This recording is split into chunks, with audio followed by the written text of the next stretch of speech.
The Artemis II crew made history, officially surpassing more than 248,000 miles from Earth, the distance mark set by the Apollo 13 crew back in 1970. And in just a few hours, the astronauts will pass behind the moon and then reappear on the other side. Before we bring in our next guest, I want to tell you a little bit about her.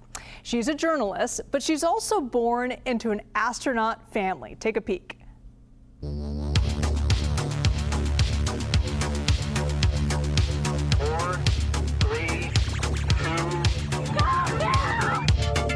This is me. I was born into a world where both my parents were NASA astronauts. If anyone should have cared about space, it was me. But I took it all for granted. Oh boy, spacesuit.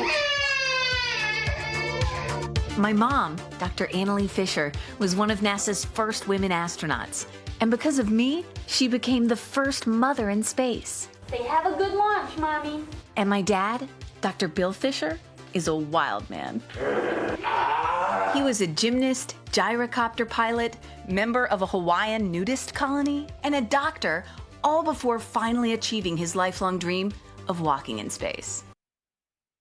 I want to bring in Kristin Fisher, the little girl you saw in that video. She is the founder and executive producer of Endless Void Studios. Kristin, thank you so much for being with us. Before we get into Artemis II, I got to ask you what it was like growing up in this family of astronauts. I mean, that must have just been surreal upbringing. It was surreal, but it became so normalized, so routine. As I said in that video, Elizabeth, I totally took it for granted until I grew up a bit and moved away from home. And I tell you what, witnessing what we saw today, the Artemis II crew flying around the moon, man, I did not take that for granted. That was one of the coolest things, and it's still going on. One of the coolest things that I've ever been able to see in my life. Yes, I mean, we're so focused on the astronauts, but you got to remember they have family back home. When your parents had to go on missions, did you know what was happening? What was that like when they were up in space? I mean, you saw in those videos, I was just 15 months old when my mom flew. I was 2 years old when my dad flew in space. So I don't really have any memories of being fearful or afraid, but I feel it now when I watch Reed Wiseman's children or Victor Glover's children or Jeremy Hansen's children as they watch their parents fly into space. I mean, man, it hits me so much harder as an adult than it ever did as a kid. Yeah, there was an emotional moment today. You know, we talk about all this science, but today we're able to witness the Artemis II astronauts naming a moon crater after Commander Reed Wiseman's late wife. I want to play that clip for you. It's very emotional. It's hard to see. It is.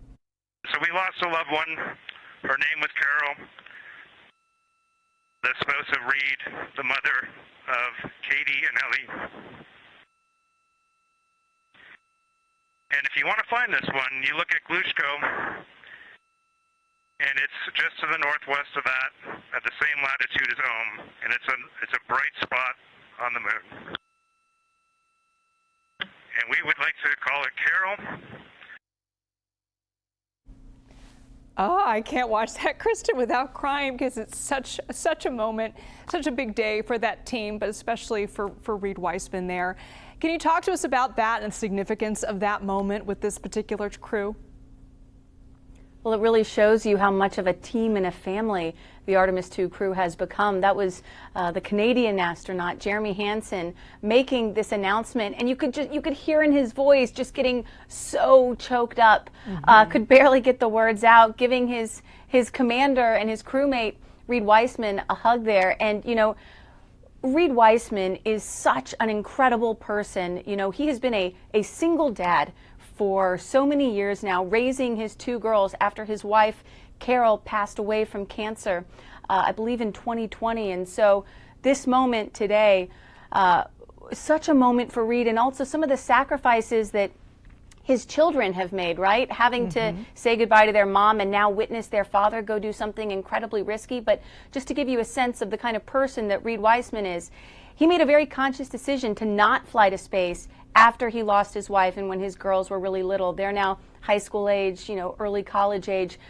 He made a conscious decision to step back from space flight until they were a little bit older. That's the kind of dad, that's the kind of human that he is. It's been so inspiring to hear the stories of these astronauts that are in space right now. Okay, I want to pivot to a little bit more science. Can you walk us through the timeline that we're going to see over the next several hours? There's going to be a moment where actually the crew is going to lose contact with Earth. Yeah, and we should not be alarmed by this. This communications blackout, although it's one of the longer ones in NASA's history, is planned for. The astronauts have trained for it. Mission Control is ready for it.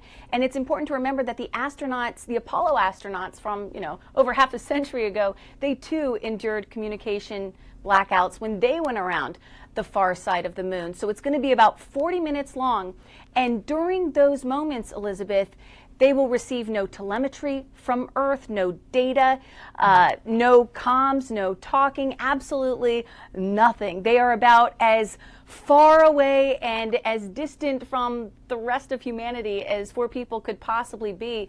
And, one of the things that I'm going to be thinking about during those 40 minutes is something that Victor Glover said. He said, I just hope that for those 40 moments that all humans can come together and just think about how far away we are and really come together in a moment of unity during that time and pray for our safe return, that moment of the reacquisition of signal that everybody's going to be waiting for. So to get back to your question, we've got the comms blackout at around 5:45 Eastern time. Then at around 7 o'clock Eastern time is the closest lunar approach. That's the closest that the Orion spacecraft is going to be to the moon on this mission, just over about 4,000 miles. And then after that, they're going to reach the maximum distance from Earth, surpassing that record from earlier today of Apollo 13 back in 1970. And then finally, Elizabeth, the thing that I'm really looking forward to, and we may not see it tonight, but I'm looking forward to the images that we get hopefully tomorrow. These four astronauts are going to get to see a solar eclipse. The moon is going to move in front of the sun, something that no human has ever seen before, and no other cameras or telescopes or any other people can see it. So it's really a treat what they're going to get to see, and it's something that is only happening because they launched specifically on April 1st. If they had launched any other day, they wouldn't have gotten to see it. So that's the other big moment that's coming tonight, and that one's going to last for about 50 minutes, so they should have ample opportunity to give us some good photos and videos. Oh, there's going to be tens of thousands of photos coming from that moment. I cannot wait to see it. Kristin Fisher, thank you so much.